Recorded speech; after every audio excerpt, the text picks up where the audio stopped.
급 브레이크를 밟고 있다가 갑자기 또 가속 페달을 확 밟는 듯한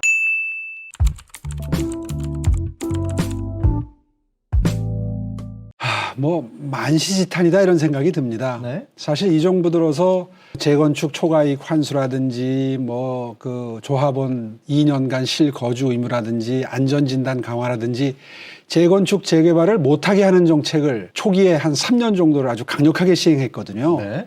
이게 사실 지금 이런 주택시장 대참사를 낳은 바탕의 가장 큰 원인인데 갑자기 또 이제 이렇게 공공이 주도를 하면서 13년 걸리던 걸 5년 만에 하겠다 이런 발표를 했어요. 네. 그러니까 느낌을 말씀드리자면 급 브레이크를 밟고 있다가 갑자기 또 가속 페달을 확 밟는 듯한 사실 물 흐르듯이 시장의 흐름에 맡겨놓았으면 됐을 일을 굳이 못하게 막았다가 갑자기 물꼬를 트고 이제는 정부가 주도를 하겠다.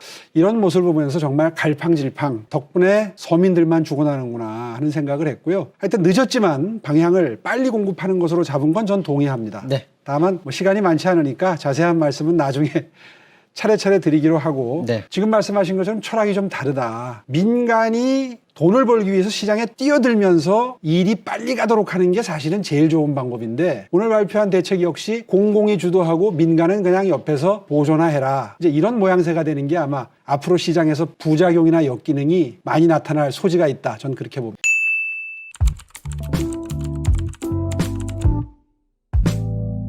인터뷰 중에 박원순 전 시장의 정책 중에 가장 뼈아픈 게 재개발 재건축 사업 중단이다 이렇게 얘기를 하셨거든요. 그런데 이제 이게 박원순 전 시장의 그 정책 때문만이다 이렇게 꼭 볼 수 있을까요? 그거는 분명합니다. 왜 그러냐 하면 저 때 거의 700군데 가까운 재개발 재건축 유타운 지구를 지정해 놨었거든요. 네. 근데 이분이 들어오시고 나서 별로 그렇게 연구하는 시간 없이 들어오자마자 재개발 재건축은 나쁜 것이다 라는 전제하에 그 각종 방법을 통해서 지역을 해제하기 시작했습니다. 네. 그래서 몇 년 만에 400군데를 해제를 했어요. 그것 때문에 서울 지역에 자연스럽게 10년 동안 공급될 수 있는 약 25만 가구에서 30만 가구의 신규 주택 공급이 사라져 버렸습니다. 그것이 진원지가 돼서 수도권의 집값이 오르고 전국의 집값이 오르는 오늘날 주택시장 대참사의 가장 기본적인 원인이 됐는데 불행히도 그때 그 정책을 했던 분이 지금 국토부 장관이 되신 변창흠 장관이에요. 이 변창흠 장관을 문재인 대통령도 처음에 중용을 했거든요. 김수현 수석하고. 이 두 분의 정책이 박원순표 재개발 재건축 적대 정책이 그대로 중앙정부로 옮겨와서 오늘날 이 대참사의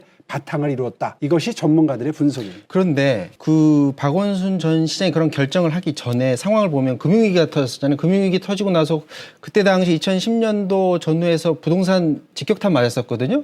그 직격탄 맞으면서 재개발 사업 같은 데서 사업이 제대로 추진이 안 되다 보니까 당시에 뭐 일부 주민들이 취소 소송도 내고 그리고 막 시청 찾아와서 이거 취소해달라고 요청도 하고 이런 목소리도 굉장히 높았던 게 확인이 되거든요. 그러니까 700군데에서 네. 물 흐르듯이 내버려 뒀으면 그러니까 교묘하게 법령을 개정하고 규칙을 바꾸어서 옥죄지 않았다면 700군데 중에 절반만 진행이 됐어도 한 25만 가구가 공급이 된다는 뜻입니다. 다 성공할 수 없습니다. 재개발 재건축은. 민간의 활력을 이용하는 것이기 때문에. 네. 그런데 그걸 전부 다 해제를 해서 지금 재건축, 재개발로 공급된 게 거의 없다. 이렇게 되니까 주택시장이 굉장히 수요가 공급을 초과하면서 가격이 오릅니다. 그러니까 제가 말하고 싶은 거는 그러니까 오세훈 전 시장 주장대로 박원순 전 시장이 그렇게 정책을 폈던 게 문제라고 치더라도 그 전 상황에서의 부동산 시장이 직격탄 맞은 것도 같이 원인으로 얘기해야 되는 건 아니냐는 거죠. 그건 그렇지 않죠. 왜냐하면 리먼 브러더스 사태 이후에 네.